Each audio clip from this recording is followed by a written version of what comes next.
I I consider myself a search engine expert, and I'm using air quotes when I say that.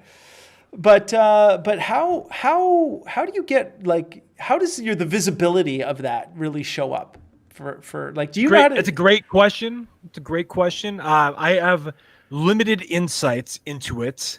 My understanding is that we're moving into a world of content production. But you know what? I'm gonna get insights from somebody that knows a lot more than me today, Do tell. because I don't know if you know this, but I found somebody very special that's going to talk to us about the subject of search visibility. No We're way. gonna go. We're going deep on search today in a unique angle. Search engine visibility SaaS is what he's referring to it as. So get excited because this is going to be a great conversation. Oh man, I can't wait. Well, ladies and gentlemen, I'm Andros Sturgeon, And I'm Justin Womack. and we are the Marketing at Geeks. Welcome to the show.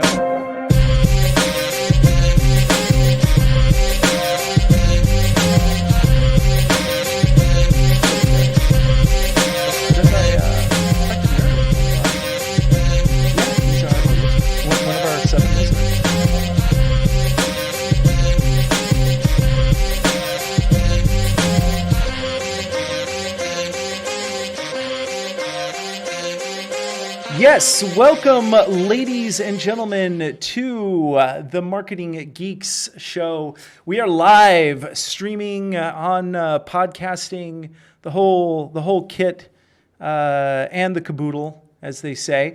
Our guest, I am proud to introduce, is a veteran marketer whose career spanned PR agencies, large and small, in-house marketing direction and publishing.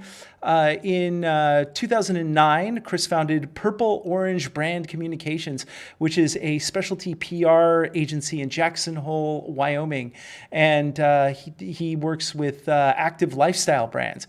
And over the last 15 years, Chris has worked on a dozen national brands to execute PR and communication strategies. And during that time, he noticed how many of his clients were struggling to rank on their websites with keywords that were easy with winnable PR tactics. And so he went on to form a brand new company that he has turned into a software as a service. And I want to hear all about this. Ladies and gentlemen, please welcome Chris Dicky, CEO and founder of Visably.com. How are you, sir? Thank you for being on the show. I really appreciate it. I'm great. And can I just say that was like the best tee up I have ever had in my Really? entire life.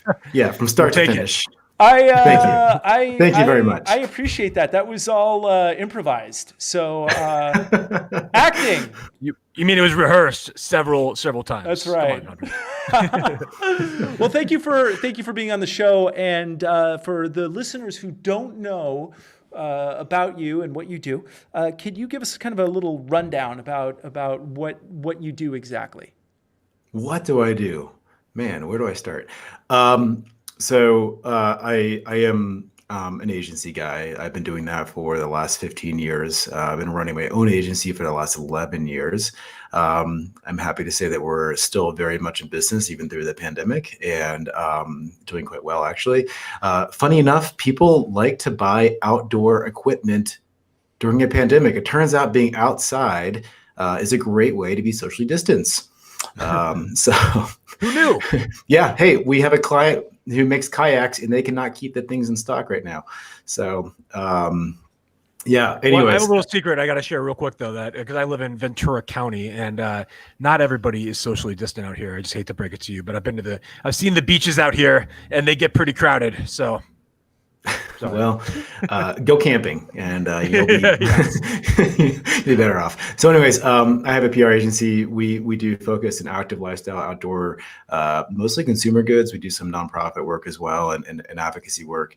But, through this process of being a rep for these brands and really leveraging third-party endorsement for the benefit of our clients, kind of led me down this rabbit hole of how powerful search can be for the exact same thing. And what we started recognizing years ago as an agency was the most valuable PR hits that we would win weren't the ones that you would necessarily expect. They weren't the ones that were big names, splashy 2-page spreads in magazines. They were the blogs that were crushing it with SEO, that were showing up the top of search for really competitive keywords. And time and time again, our clients will come back to us and say, what is going on? We're getting this like crazy amount of traffic and high conversions from this one website. Like, can you tell me something about it? And I'm like, and sure enough, we do some kind of like reverse lookup, and there it is, sitting the #1 search result for some keyword that they could never hope to rank for. And so we looked at that process, and at the exact same time, I should say, we were winning these big PR hits from name brand publishers that were just having less and less impact, I would say. I mean, they're total vanity PR hits. They're stuff that you'd still want to put on your website and tell people about. But at the end of the day, they just weren't converting like the stuff in search. And so we started thinking to ourselves, why isn't anyone really focused on this? And why isn't anyone, focused on building brand presence and brand endorsement in the top of search? There's like all this energy and a ton of conversation around how do you get your content to be very, very visible, brand owned content, or how do you do a better job with your advertising? But, here it is, like these publishers that are winning this share of voice and have this tremendous domain authority, and there's this massive industry called PR, and no one's really putting the two together. And so that was kind of what our agency started trying to dissect. And through the process, we realized that there was a massive gap in the market for software that actually would audit where brand existed in search. And that sounds like a bizarre thing to say, but if you needed to say, hey, Chris, where does my brand exist in search? That product does not exist. At least it did not exist before Visably. So I just mentioned Visably. So Visably is this new software solution that I started working on about 1.5 years ago. We just released a beta version of it a few months ago. It's totally free. You can come check it out. Visably.com, Visably. And what it does is it pulls up a live search result. And then we look through every single link on the page, looking for branded content. And so what we're actually doing is looking at the page content behind every single link and recognizing, is your brand there or not? And then we kind of do some more organization of the SERP. We actually identify, hey, was this an e-commerce hit? Is this an earned media or PR hit? Is this brand owned content? Is it something else? And then we organize it for you. And then we kind of just give you back that report. And what pops out is this really cool amount of information that you kind of can see your blind spots. You can kind of like start building media lists this way. There's all this kind of neat stuff that happens when you start organizing the results. So are you reverse engineering like the website? So if you were going to do something for like the Marketing Geeks or something, are you pulling the website and then using that as the basis for the scan that you're running across the internet? Or are you just taking the terms like Marketing Geeks, I mean, just for the sample, and then that is, and then you're running that across all of Google, and you're seeing where the hits pop up? Like, how does that work exactly? Good question. I mean, I'm not sure what you mean by running it across all of Google, but what I can tell you what we do is essentially we call Google. We perform a search. We get that HTML back. We look at all the links on that in that return, and then we crawl every single page within that return, and we look for whatever branded content that you're interested in. So in this case, it may be Marketing Geeks. Maybe the search phrase will be best marketing podcasts, which I'm sure you guys will be up there on. Damn straight. Better believe it. And then, if someone else is like putting you in a listicle, we're going to catch it. And it's an incredibly valid way for you to perform product discovery. And what's so interesting to me is like, this is how customers actually find products, right? Mm-hmm. They don't go to your website to find you. And maybe if you're very, very lucky, your website shows up on the first page of search, or some content that you wrote does. Most of the time, it's dominated by really heavy hitting publishers or websites or e-commerce sites.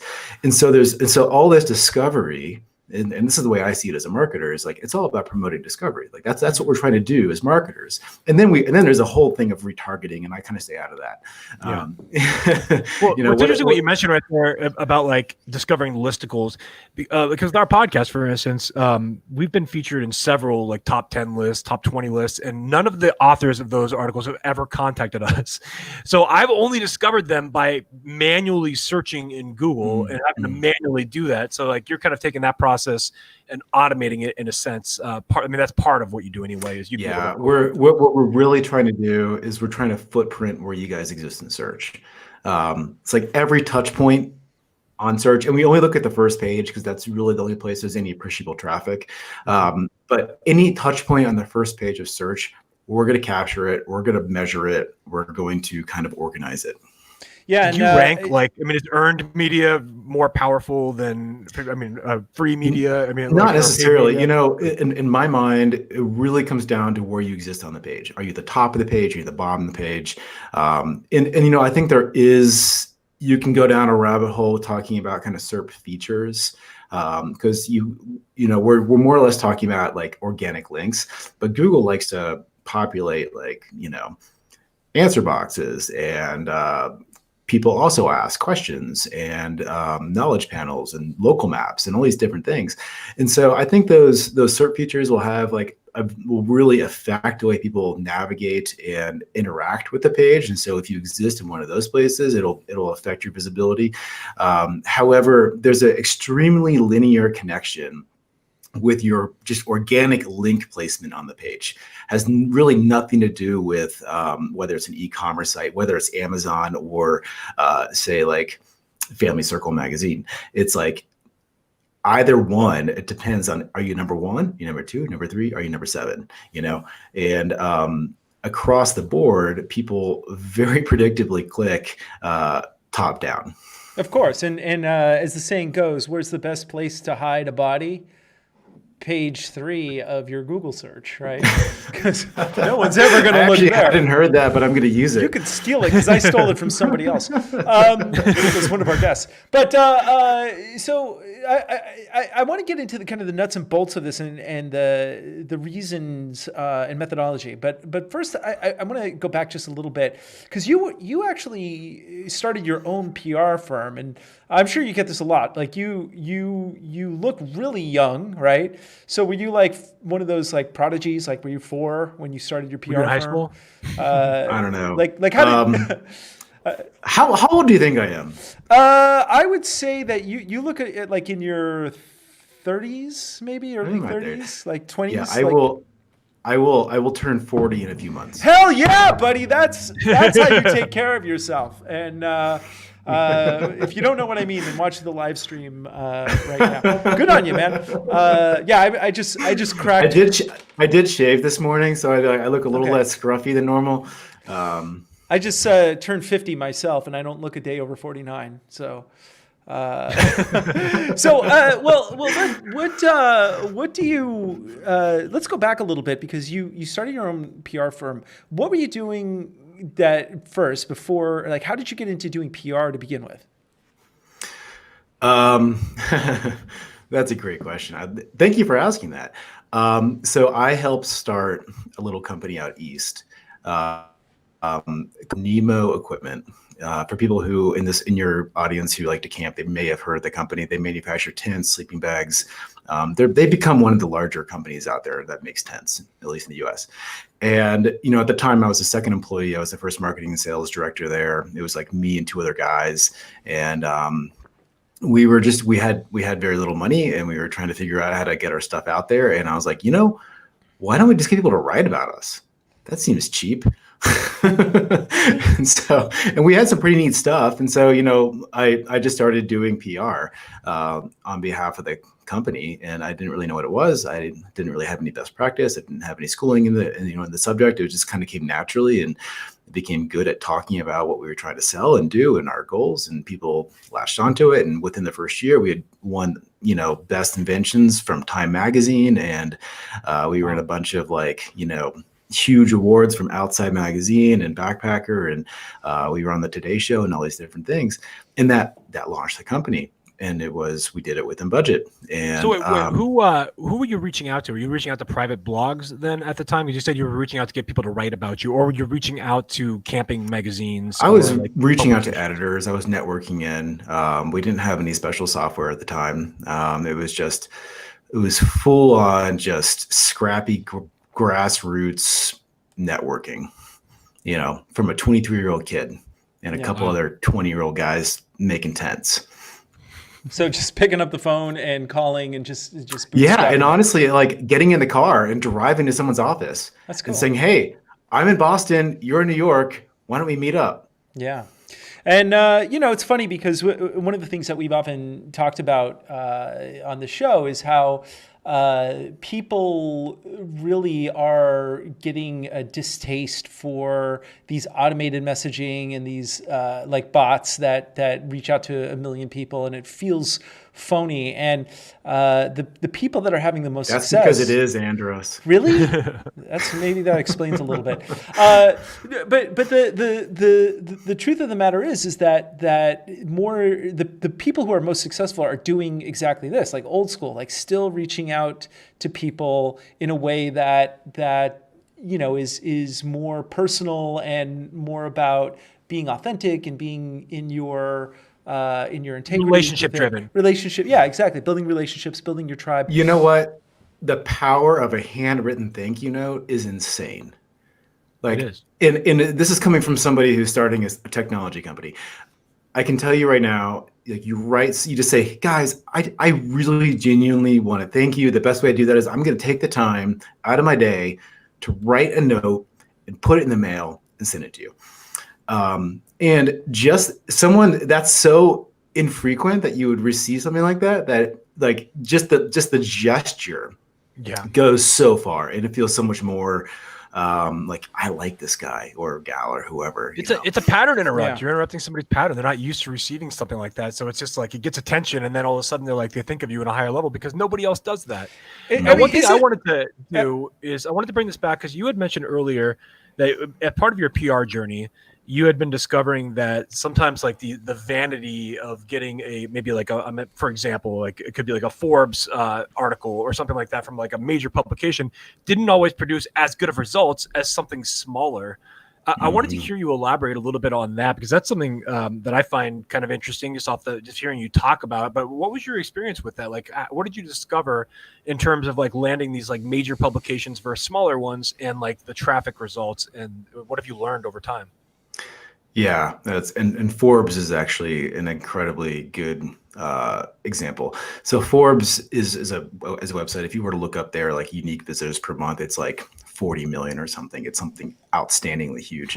The way they do that is they have this huge fleet of contributor writers that are not on staff, most of whom have never met anybody on staff.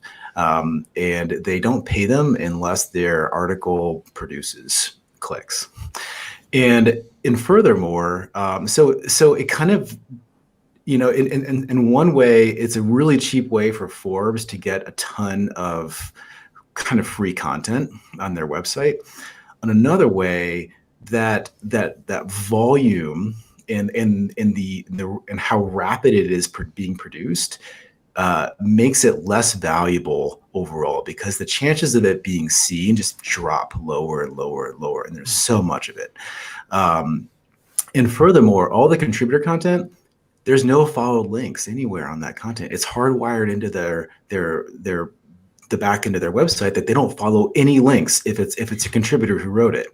And does everyone here know followed links? Followed links are this little, it's a simple idea of a backlink. The idea that somebody of importance links back to your website and Google recognizes that link as a little upvote for you. And the bigger the website is, the bigger the upvote. Now, there's a tricky little thing that they say, oh, we're not going to follow that link. That means that you don't get the upvote, right? So it's a really critical piece to SEO. And so not only are you not getting the SEO value, but no one's really seeing this stuff because it's just buried on the back end of like Forbes.com. It's not being promoted anywhere. It's certainly not landing in an email. And it doesn't show up in SEO. And so again, like it's a fantastic thing to say that you were covered on Forbes and you could grab their logo and put it on your website and you could send it to your own followers. But are you going to get any new people that way? Probably not. So it's optics and vanity, like what you were saying. It's optics and vanity. Mm-hmm. The thing I love about search is that search delivers an incredibly unique customer you can't find anywhere else.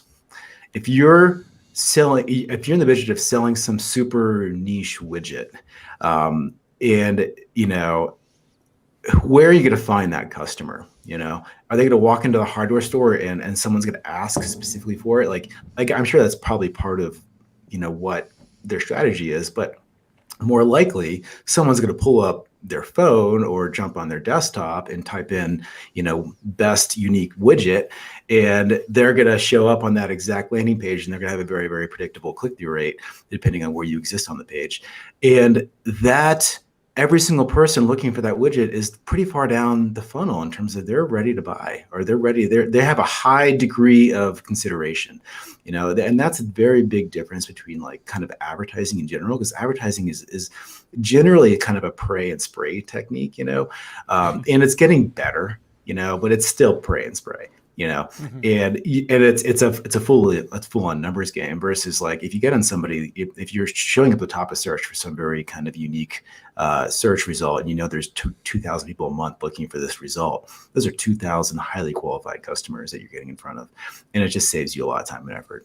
Yeah. So I'm sure you were putting a lot of thought into this, and so tell me about how the new project Visably.com came about, and what, like, because building a SaaS is like a whole other ball of wax. We've had some guests on here who have built them, and one of them says the best way to build a SaaS is to take a big pile of money and set it on fire. And step one, yeah. We've done some of that.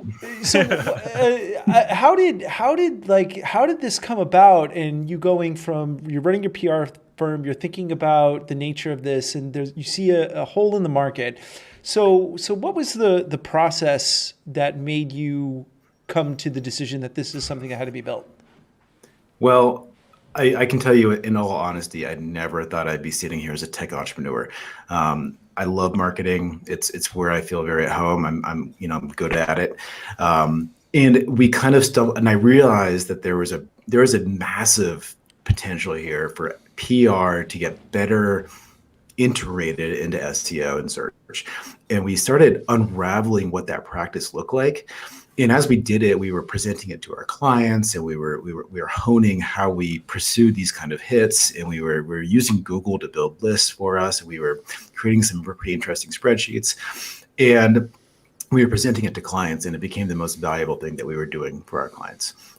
They immediately recognized the value of that top of funnel customer touch point, the quality of the customer coming through search, and also these keywords that they could never hope to rank for.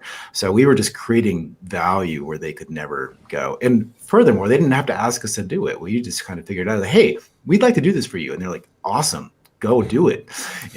And then we'd say, okay, hey, this is where you were last quarter, and here's where you are this quarter. And we showed them like the two kind of search results next to each other, and like, awesome. And furthermore, they could see the traffic showing up on their websites. So there's like all these kind of loose ends we're tying together, and we're able to like much more, we're doing a much better job of measurement as well. I think PR has always kind of struggled with measurement because, back to the Forbes example, well, the PR professional has no idea how many people actually saw that article. All they know is that there's like 40 million people who go to Forbes.com every single month. Like terrestrial radio is a good example of that too, right? Exactly. Like AM, FM. Yeah. Totally. Yeah, exactly. And so they just say, hey, like, we got this hit for you, and it's like UVM 40 million. And it looks amazing on paper. It's total vanity, but actually has like incredibly little value. And yet in search, like, hey, well, there's only like 2,500 people looking for this, but we got you the very top search position, and every single one of them is a customer. So And what's the customer journey like now with Visably? So if somebody comes to you and they wanna take you up on your offer for the SaaS program, are you only running reports, or are you offering like this kind of hybrid service where you run the reports and you're helping them rank, or how does that work? What's the agency and the SaaS are totally separate. Okay. And you're still running the agency, right? Yeah, the agency. I mean, we don't make any money at Visably, so I need a salary from something. Yeah. yet. Yeah, is the operative word. I'll tell you where we are with Visably. So Visably was something that we created novel technology for. We had to build a kind of a big machine learning algorithm that identifies websites so like Visably will recognize whether the website showing up top of search is an e-commerce site, or it's a social media site, or it's a brand-owned site. It has this channel identification technology, which allows us to do a lot more with the information. So that was a big critical piece for us to build up, off the bat. Number two, like getting these keyword statistics is really tough. You basically need like clickstream data. You need all these data points to get a very large sample set of how many people are searching for these terms every single month. And then you have to build your own thing. That's hard. There's a whole lot of hard things. I mean, scraping Google is hard. I'm not afraid to say it. It's hard. And did you hire like programmers to do what? Yeah, no, we have a team. Yeah, no, we have a team. There's about 5 people who work on Visably. And I'm pretty much the only guy who's not a coder. But you kind of know what you want. Yeah, I'm doing all the product development, right? Okay. So like I am at the end of the day like the core user. It's like a B2B marketing guy. Really, I think we have a couple personas who I think could really value who could get a lot of value from what we do. But I'd say any company where search is a massive, important customer acquisition tool. If search isn't important to you guys or to like your business, then you don't need Visably for it, but if people are finding you using search, then yes, like we have a really cool product. Yeah, that's amazing. And so I just want to get to that one moment when you decided to actually build this thing. Did you know anything about operating a SaaS or like how you were going to go about it? Like what was the? I still don't. So what happened? Like where was the moment that you were like up one night and you were like, you know what? Did you have partners too, or or just you? No, it's just me. Although I would heavily consider some of the developers that we work with partners at this point. They've put in their heart and soul to get us where we are today. But yeah, it started back, I'd say in 2017 when I recognized this gap existed. Then I started, wanting to scale the strategy because of trying to acquire PR hits in search. But I was really blocked by the fact that there was no easy way to audit a search engine results page for a brand. Mm-hmm. You could find where your own website existed in search. You could find where your ads are showing up in search. But everything else was totally opaque. There was nobody looking at the page content. And I found that to be extraordinary. And I kind of didn't believe that it didn't exist because marketing is such a fantastically sophisticated profession at this point. And so I spent the next 2.5 years like demoing every single potential product that I thought might provide this thing because I was just looking for it for our own agency. And I finally came to the conclusion that I really can't find this. And I started talking to some of my friends in the tech industry and saying, hey, have you guys ever heard of this? And they're like, no, I haven't. And so I finally, in 2019 became convinced that it didn't exist. And Wyoming, I live in Wyoming, where we pretty much all we do here is we mine for coal and oil.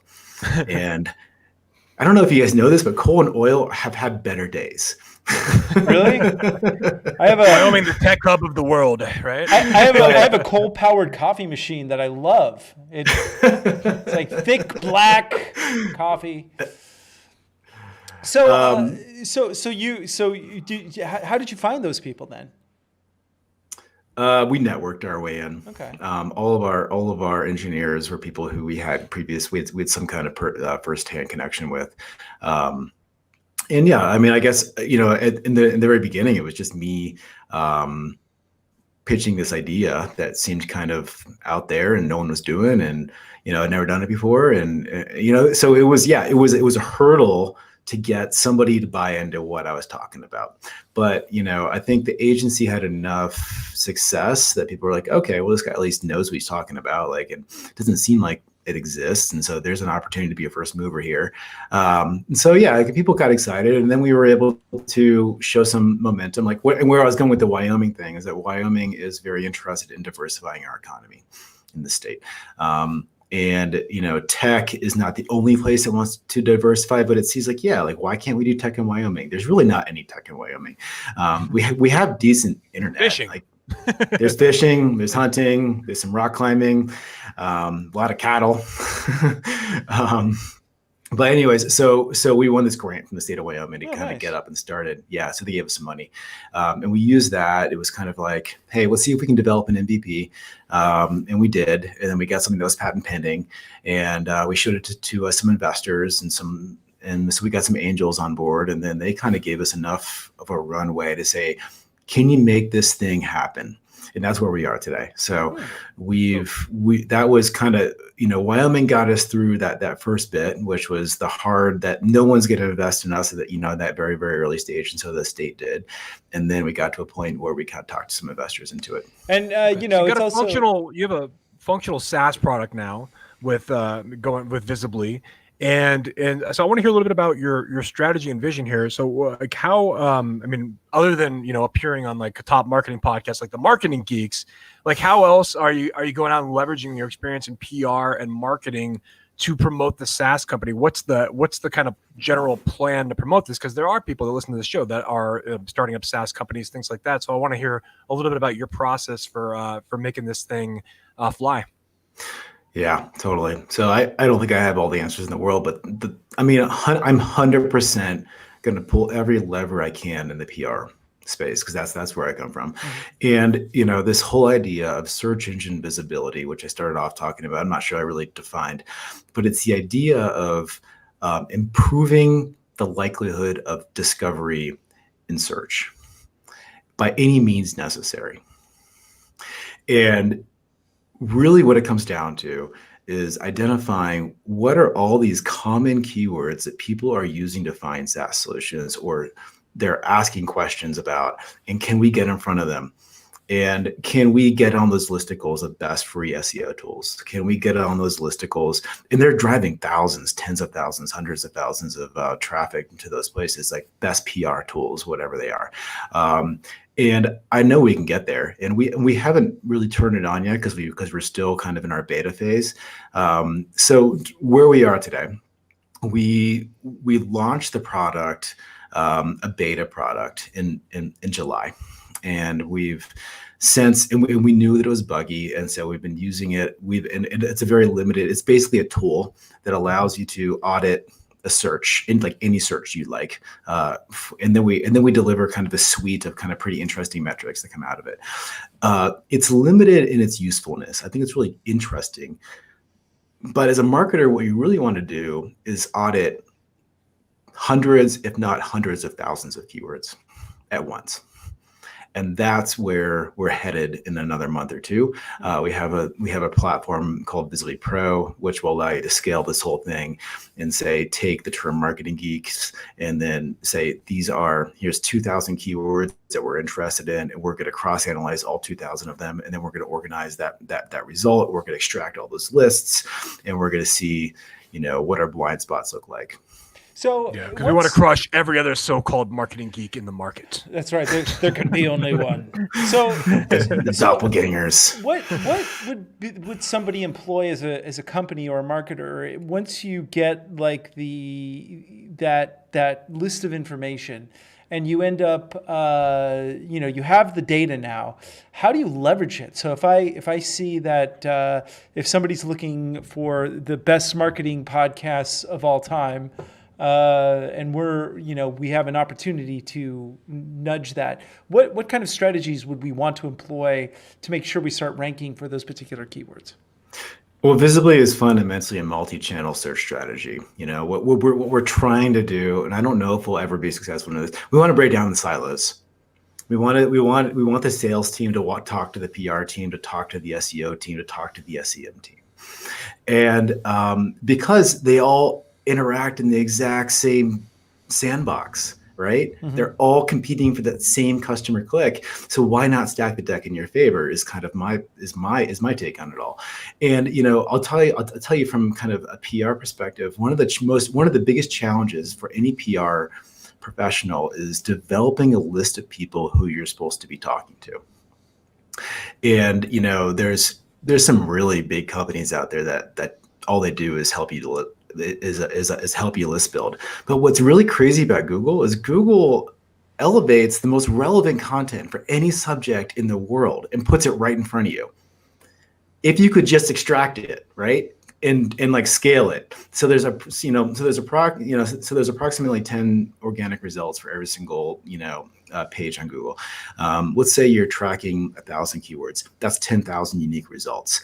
Let's use Visably then to go in and take and extract all the PR hits or all of the hits that are coming from publishers. Now you have a pre-made media list.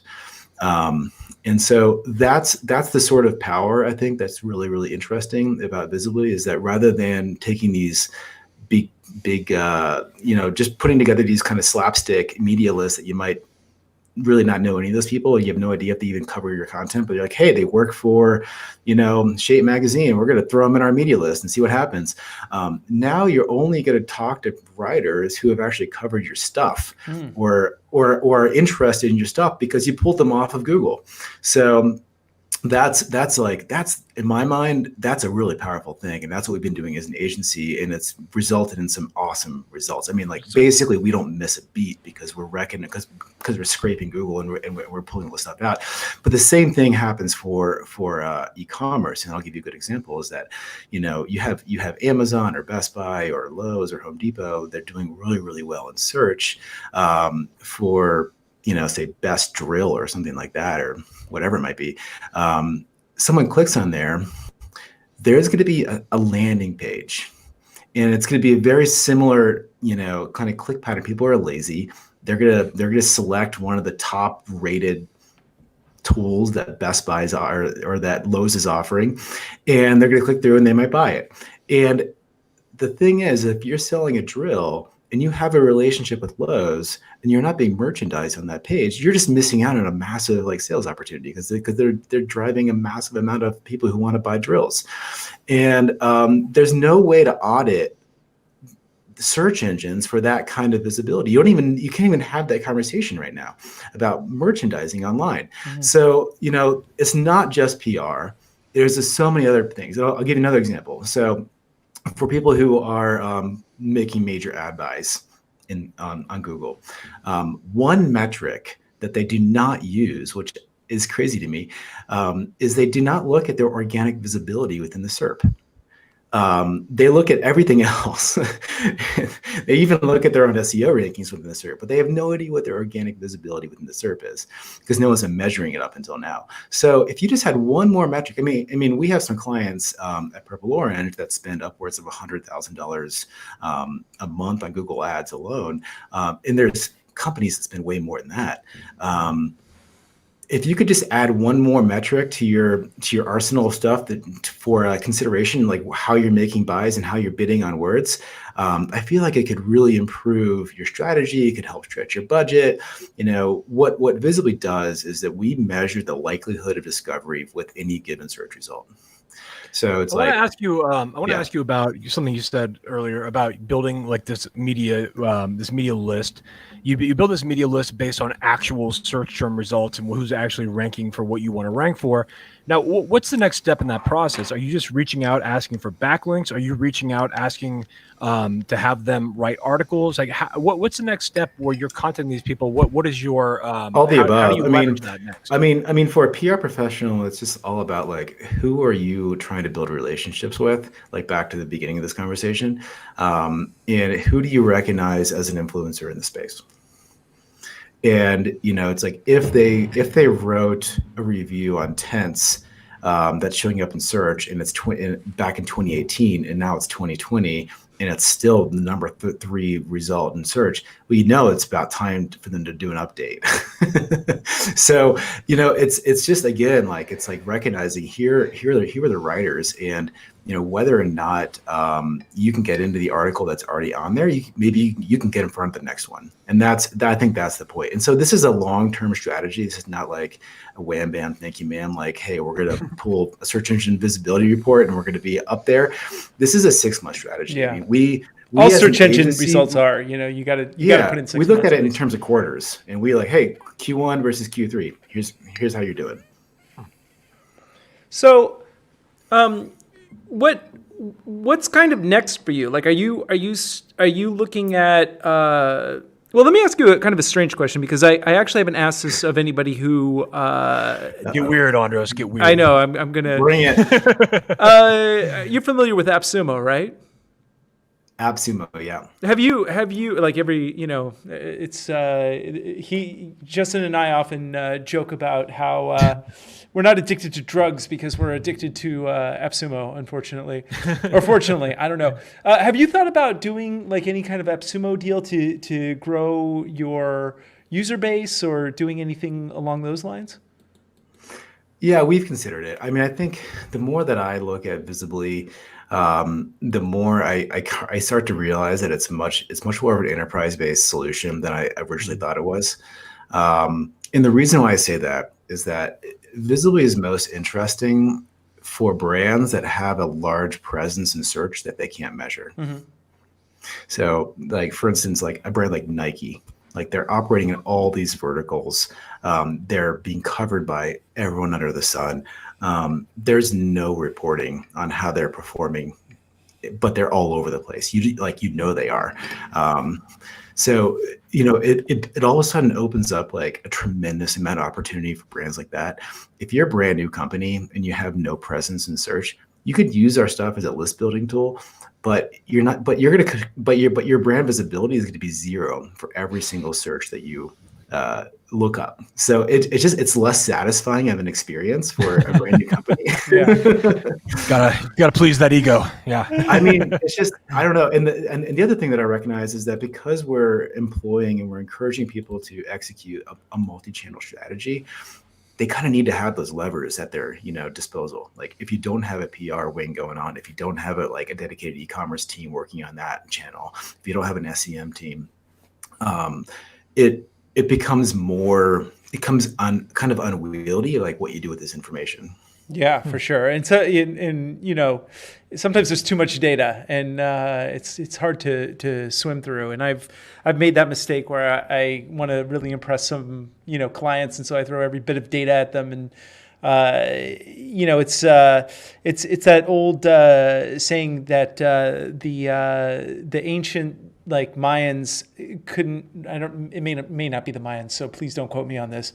But basically they couldn't get past the concept of 3, because it was like 1 is 1, 2 is 2, and after 3 there's just a lot, right? So and I find that when you give too much information to somebody, especially people who are don't know what the data means, because that's why they hired you, right? So if you give them too much information, it's just like it makes people's eyes roll up in their head. I love a lot of data, but it can be overwhelming. That's like client communication versus there's never too much data in the marketing realm, I would say, and I think Chris would probably agree with that. But there's definitely too much data in the sales conversations or the one-on-one client conversations.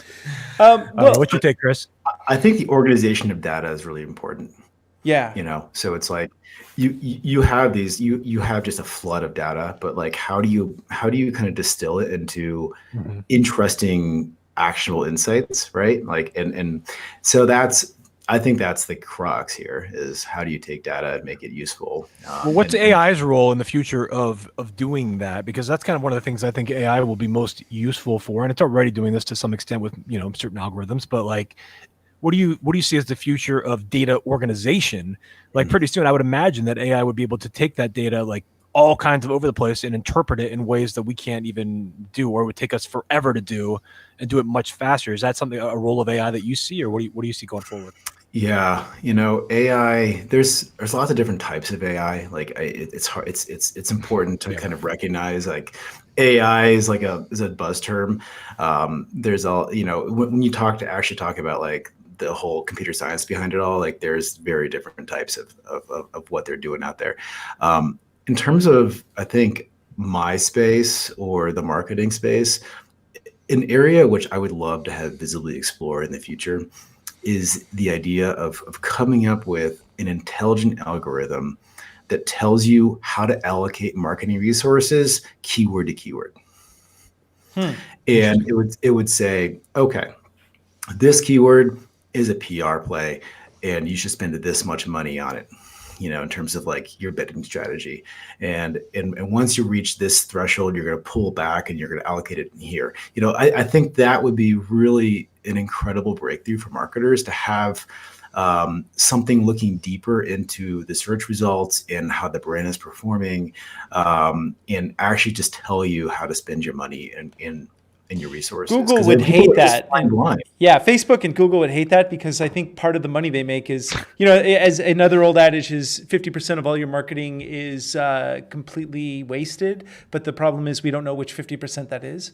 And so, sometimes it's like, we don't want you to know. Yeah. And you got some good ones today, Andres. Like the dead body, I'm definitely pulling that one. Oh, buddy, you gotta come hang out with me in Amsterdam for a day, and then we'll have some more laughs. I'm in, as long as as soon as they let Americans over there. Oh yeah, you diseased Americans coming over here, marrying our daughters, taking our jobs, I tell you. Taking their jibs. So, it's all about the marijuana. But I think that you have the problem is I think that Google knows this information. They probably have algorithms that already do this, and so does Facebook. But the second they share that information, they're going to make less money because your marketing is going to be far more effective.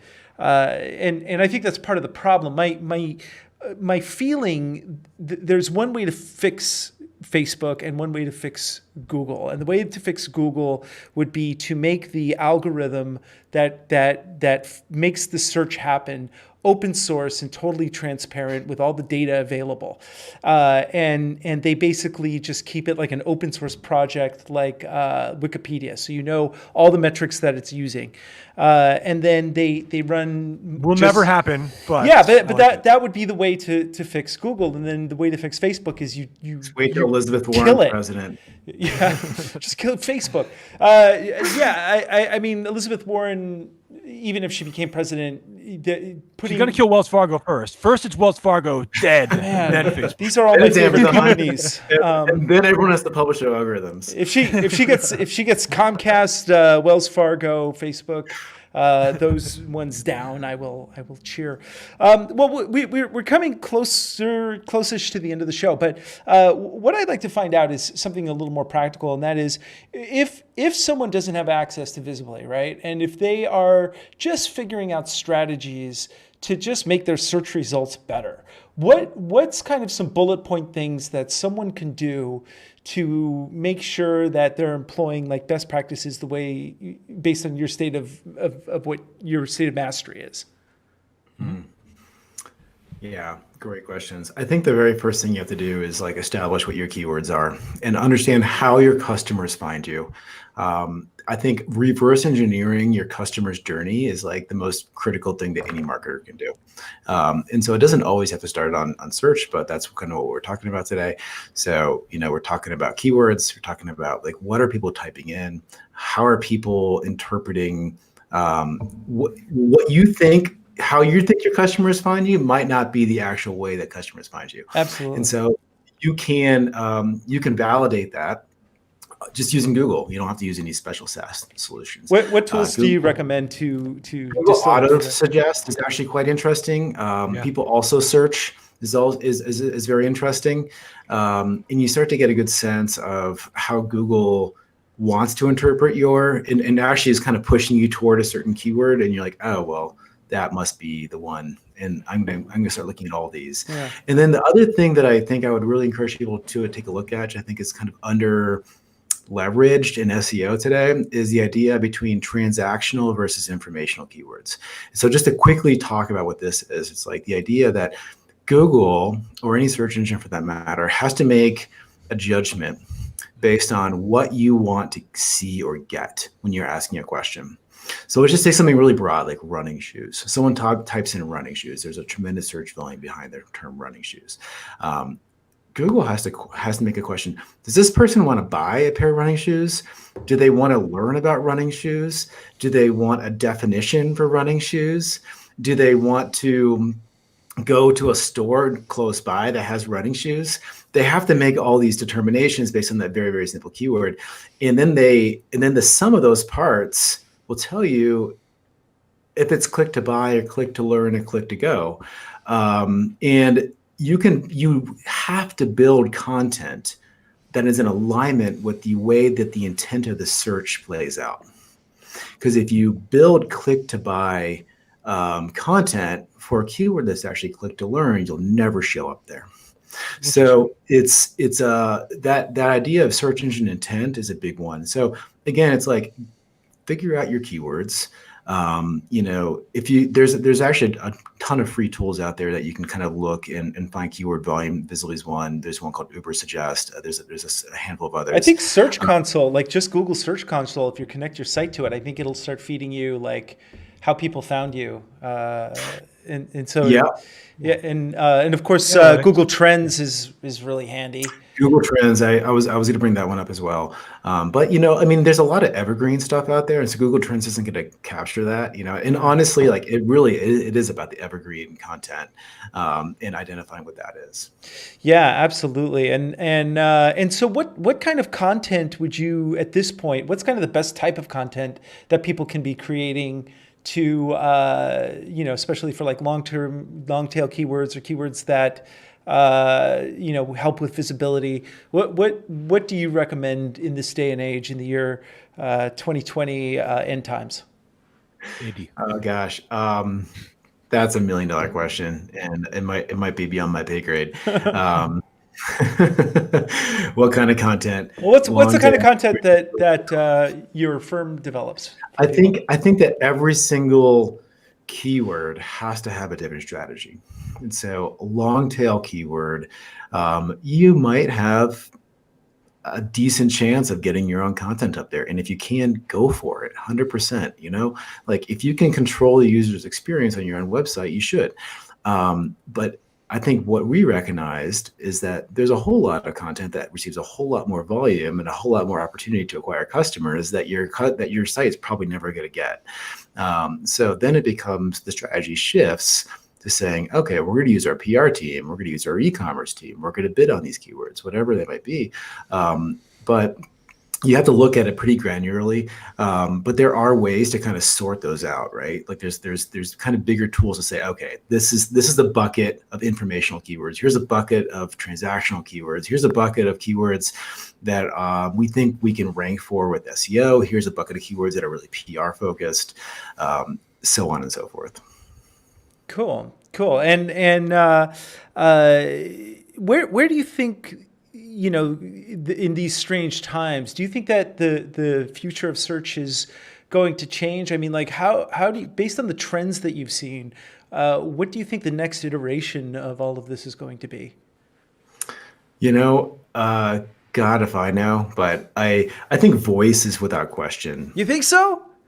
Yeah, I'm like, we have a debate about this because I believe that people will be uncomfortable having a device that listens to them all the time. I think that I think that's because you're 50.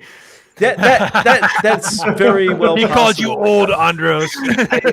Look, I think younger people love it. It's magical. Yeah, really? Okay. And it helps them. And the day will come when that data is misused, and then maybe people will like change their 2 minds. years ago. or 4 years ago at the last election.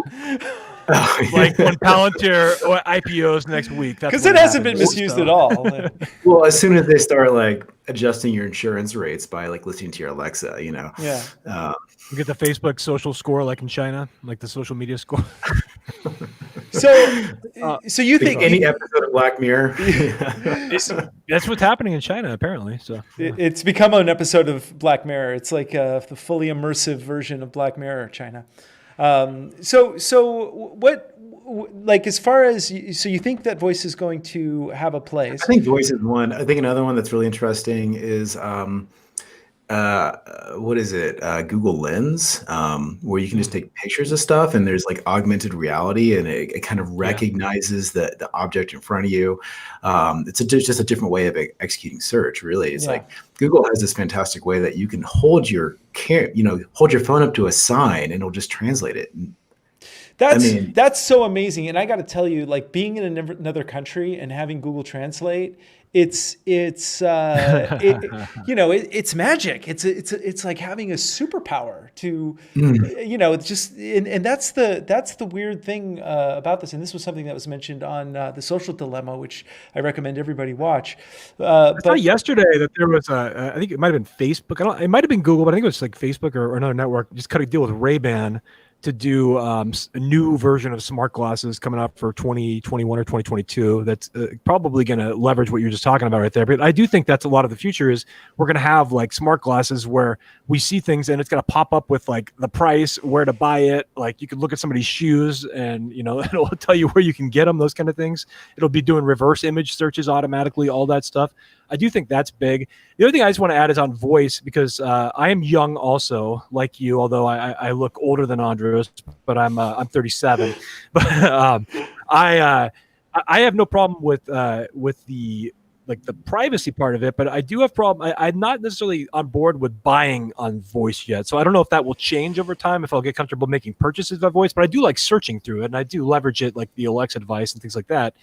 What's your take on like purchasing through voice? Do you think that will slowly, kind of like mobile, kind of slowly took hold over time, become a bigger thing, or what's your take on that? Yeah, I do. Because it's just convenient. Yeah. Like the no touch is convenient. And the more slick they can make it and the more like frictionless they can make the buying process, of course they will. Like that's and I think I only fear just them making errors, and that's just like a fear that as soon as I can see other people do it, it'll go away and I'll probably get comfortable with it. So. And one of the things that COVID may bring is that voice really becomes more of a norm, just like video conferencing, where people don't want to touch something, pick up their phone. It's better to just, the less you do hand-to-hand contact with anything, the better. So we're still early with it, right? Like Siri has only been around for like a handful of years. True. And 2011, 2012. Yeah, they're just getting around to being good at it. And it's like, imagine where it's going to be in 5 or 10 more years. Oh my God. And I've got a 5-year-old, and this is the crazy thing. Like he already has figured out a lot of these tools. He knows he can Google search for something. He knows he could learn something on YouTube. He knows to press the skip button. The most amount of advertising that kid gets is from when I give him my phone so he can play Angry Birds. And he learns about other games to download from that. So I'm very cautious about how much phone time I give him. I will say this, Andres. My son does not know how to skip YouTube ads because I can afford YouTube Premium. Oh, so boom. Snap. You know what? Old people don't pay for shit like that, man. Come on. We're coming towards the end of the show. Where can people find you? Are you on LinkedIn? Do you take requests? Give us the rundown. Yeah, hey, check us. Yeah, say hi on LinkedIn. Chris Dicky, Dickey. You'll see me with Visably. Visably is Visably. It's kind of phonetically spelled, I guess. We're on Twitter, and we'd love to say hi. And you know what? If you send an email to info@Visably, it'll come to me because we're that small. Oh, nice. Now, can people actually test out the software right now, or how does that work? Absolutely. It's totally free. It's it's in beta. I think it works pretty darn well. I think you'll have a pretty fun experience with it. You can search anywhere in the world with it. Yeah, check that And out. yeah, we'd love to have you give us your thoughts. So Visably.com, Visably. So get that. So it's phonetic spelling. And you heard it here first, folks. You actually get to beta test this this search tool. So I would say yes to that. And totally, this is something I would take up on. This is a good one. I'm going to use this. I'm going to totally use this. And if it takes off and becomes an enterprise level solution, you're probably dealing with like a $200-$300 plus per month software eventually, I would imagine. And so it'll be between like $90 and $1,000 a month. And when that happens, we have our very first sponsor, folks, because 100%. I'm gonna send an email. You guys teed me up. I'm gonna return the favor as soon as I get any money in the bank. And I mean it. If you ever get to the Netherlands, if they ever let you dirty Americans come visit us, then by all means, look me up. I will definitely do that. And same goes for you guys. If you ever find yourself skiing in Wyoming, Jackson Hole, I hear, has good snow. My one experience in Jackson Hole was when I was like 10 years old. I was there, and we went to a hardware store, and Steven Seagal was right in that store. And I got his autograph on my hat when I was like 10. It was awesome. That happened to me at a liquor store with Will Ferrell. Oh, nice. Wow. Right behind me in line. I'm like, you're Will Ferrell. Before we go, I would love to find out, Chris, what are you geeky about right now? What's your thing? TV show, movie, book, hobby. Can I say cooking? Yeah, anything. So what I'm geeky about right now is trying to make a delicious loaf of sourdough bread. I'm a total pandemic bread maker. I got into it in April when I was just stuck at home. I've been working on my starter. I'm at altitude. I have to figure out how to bake at altitude. Getting better at it every day. But yeah, you got to, and this is the wild thing, because I started baking some bread, and my bread was okay. It was okay, but there's an Aldi, a grocery store called Aldi, which actually owns Trader Joe's. So they sell Trader Joe's stuff, which is wild.